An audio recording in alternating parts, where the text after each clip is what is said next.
ನಮಸ್ಕಾರ, news of ಹಿಂದೂಸ್ತಾನ್ಗೆ ಸ್ವಾಗತ. ನಾನ್ ತಾನಮ್ಮ.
ಭಾರತ ನವದೆಹಲಿ ಇವರಿಗೆ ಮಾನ್ಯ ಜಿಲ್ಲಾಧಿಕಾರಿಗಳು ವಿಜಯಪುರ ಇವರ ಮುಖಾಂತರವಾಗಿ ಮನವಿ ಪತ್ರ.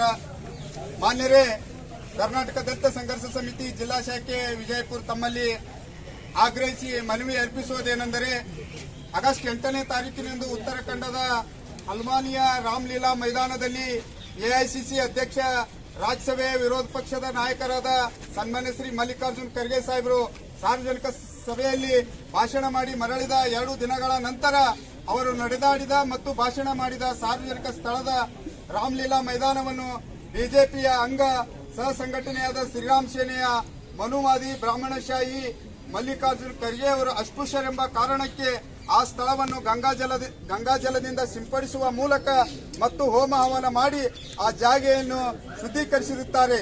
ಇದು ಮಾನವ ಕುಲಕ್ಕೆ ಅಂಟಿದ ಕಳಂಕ. ಡಾಕ್ಟರ್ ಬಾಬಾ ಸಾಹೇಬ್ ಅಂಬೇಡ್ಕರ್ ಅವರು ಹೇಳುವ ಹಾಗೆ ಮನುಷ್ಯರನ್ನು ಮನುಷ್ಯರನ್ನಾಗಿ ಕಾಣದ ಧರ್ಮ ಧರ್ಮವೇ ಅಲ್ಲ.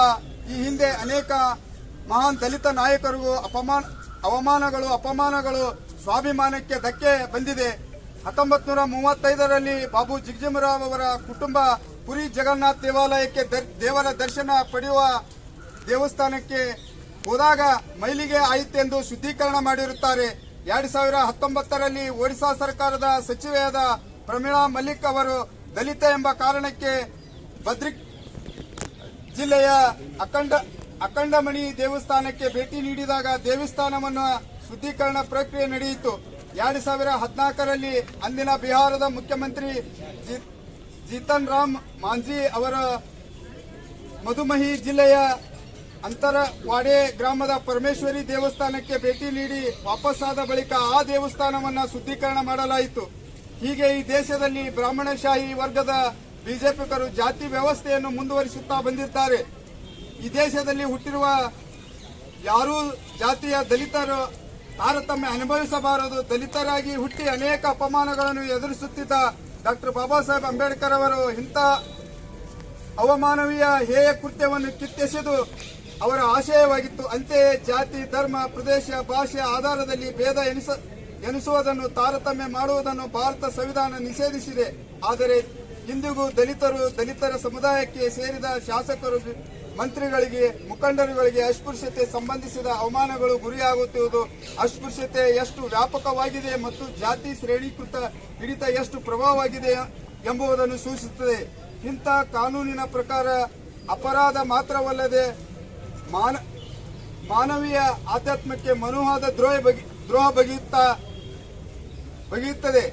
ಹೀಗಾಗಿ ಈ ಘಟನೆಯ ಉನ್ನತ ತನಿಖೆ ಮಾಡಿಸಿ ತಪ್ಪಿತಸ್ಥರನ್ನು ಮತ್ತು ಅದಕ್ಕೆ ಸಂಬಂಧಪಟ್ಟ ಶ್ರೀರಾಮ್ ಸೇನೆ ಸಂಘಟನೆ ಮುಖಂಡರ ಮೇಲೆ, ಇದಕ್ಕೆ ಪ್ರೇರಣೆ ನೀಡಿದ ಬಿಜೆಪಿ ಪ್ರಭಾವಿ ವ್ಯಕ್ತಿಗಳ ಮೇಲೆ ಕಠಿಣ ಕಾನೂನು ಕ್ರಮ ಜರುಗಿಸಬೇಕು. ತ್ವರಿತವಾಗಿ ಈ ಪ್ರಕರಣವನ್ನು ಈ ಕೂಡಲೇ ನ್ಯಾಯ ಒದಗಿಸಬೇಕು. ಕರ್ನಾಟಕ ದಲಿತ ಸಂಘರ್ಷ ಸಮಿತಿ ಜಿಲ್ಲಾ ಶಾಖೆ ವಿಜಯಪುರ ಮಾನ್ಯ ಜಿಲ್ಲಾಧಿಕಾರಿಗಳ ಮುಖಾಂತರ ಮಾನ್ಯ ಘನತವೆತ್ತ ರಾಷ್ಟ್ರಪತಿಗಳಿಗೆ ಆಗ್ರಹಪಡಿಸುತ್ತಾ ಈ ಮನವಿ ಪತ್ರವನ್ನು ಸಲ್ಲಿಸಲಿದ್ದೇವೆ.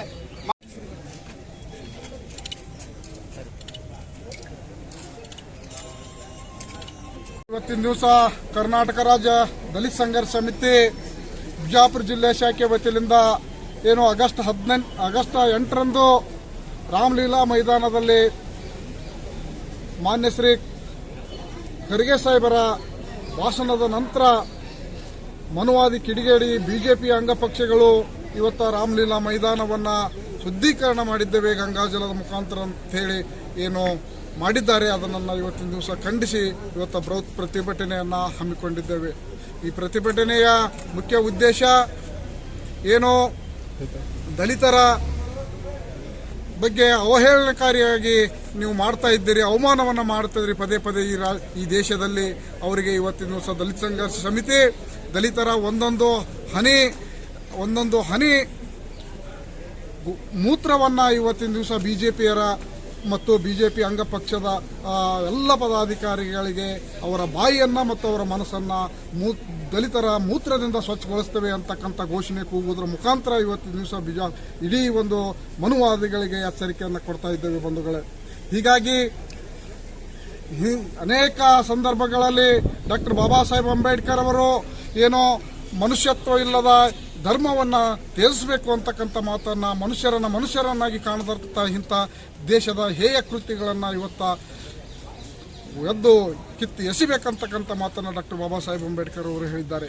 ಹೀಗಾಗಿ ಕರ್ನಾಟಕ ದಲಿತ ಸಂಘರ್ಷ ಸಮಿತಿ ಇಂಥ ಹೋರಾಟಗಳ ಮುಖಾಂತರ ಮನುವಾದಿಗಳಿಗೆ ಎಚ್ಚರಿಕೆಯನ್ನು ನೀಡ್ತೇವೆ ಅಂತಕ್ಕಂಥ ಮಾತನ್ನು ಹೇಳಿ ಖಂಡದಲ್ಲಿ ಆದಂಥ ಸನ್ಮಾನ್ಯ ಶ್ರೀ ಈ ದೇಶದಲ್ಲಿ 2ನೇ ಅಂಬೇಡ್ಕರ್ ಎಂದು ನಂಬಿಕೊಂಡಂಥ ಈ ದೇಶದ ದಲಿತ ಹಿಂದುಳಿದ ವರ್ಗ ಅಲ್ಪಸಂಖ್ಯಾತರ ಒಂದು ಶಕ್ತಿಯಾದಂಥ ಸನ್ಮಾನ್ಯ ಶ್ರೀ ಮಲ್ಲಿಕಾರ್ಜುನ್ ಖರ್ಗೆಜಿ ಅವರ ಒಂದು ಭಾಷಣ ಮುಗಿದ ತಕ್ಷಣ ಅದು ಸ್ವಚ್ಛಗೊಳಿಸುವ ಕಾರ್ಯಕ್ರಮವನ್ನು ಆಯೋಜನೆ ಮಾಡಿದ ಬಿಜೆಪಿ ಅಂಗಪಕ್ಷಗಳಿಗೆ ಇವತ್ತ ನಾವು ಜಿಲ್ಲಾ ಅಧಿಕಾರಿಗಳ ಮುಖಾಂತರ ಮಾನ್ಯ ರಾಷ್ಟ್ರಪತಿಗೆ, ಯಾಕಂದ್ರೆ ಇಲ್ಲಿವರೆಗೆ ಅವ್ರ ಮ್ಯಾಗ ಯಾವ ಒಂದು ಕೇಸ್ಗಳು ಕೂಡ ದಾಖಲೆ ಆಗಿಲ್ಲ.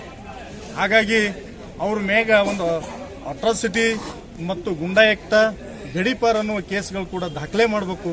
ಒಂದು ವೇಳೆ ದಾಖಲೆ ಮಾಡದ ಇದ್ದಲ್ಲಿ ರಾಜ್ಯದಂತ ಮತ್ತು ದೇಶದಂತ ಇವತ್ತು ಮುಂದಿನ ದಿನಮಾನಗಳಲ್ಲಿ ಉಗ್ರವಾದಂಥ ಹೋರಾಟಗಳು ಹಮ್ಮಿಕೊಳ್ಬೇಕಾಗುತ್ತೆ. ಯಾಕಂದ್ರೆ ಈ ದೇಶದ ಮನುವಾದಿಗಳು, ಅಂದಿನ ಮನುವಾದಿಗಳು ಪೇಶ್ವೆಗಳು, ಇವತ್ತು ಇಂದಿನ ಮನುವಾದಿಗಳು RSS ದವರು ಕೂಡ, ಯಾಕಂದ್ರೆ 1818ನೇ ಇಸ್ವಿ ಇವತ್ತು ಮತ್ತೆ ಮೆಲುಕು ಹಾಕಬೇಕಾಗ್ತದೆ ಈ ದೇಶದಾಗ. ಯಾಕಂದ್ರೆ ಅವತ್ತ 500 ದಲಿತ ಒಂದು ಸೈನಿಕರು 28,000 ಪೇಶ್ವಾ ಸೈನಿಕರನ್ನು ಹೊಡೆದು ಇವತ್ತು ಮತ್ತೆ ಮೆಲುಕು ಹಾಕಿ ಮತ್ತೆ ನಾವು ದಲಿತ ಮತ್ತು ಸೈನಿಕರು ಮತ್ತೆ ಈ ದೇಶದಲ್ಲಿ ತಯಾರು ಆಗಬೇಕಾಗ್ತದೆ ಅಂತೇಳಿ ಕೂಡ ನಾನು ಇವತ್ತು ಮನುವಾದಿಗಳಿಗೆ ಎಚ್ಚರಿಕೆ ಕೂಡ ನೀಡ್ತಾ ಇದ್ದೇನೆ.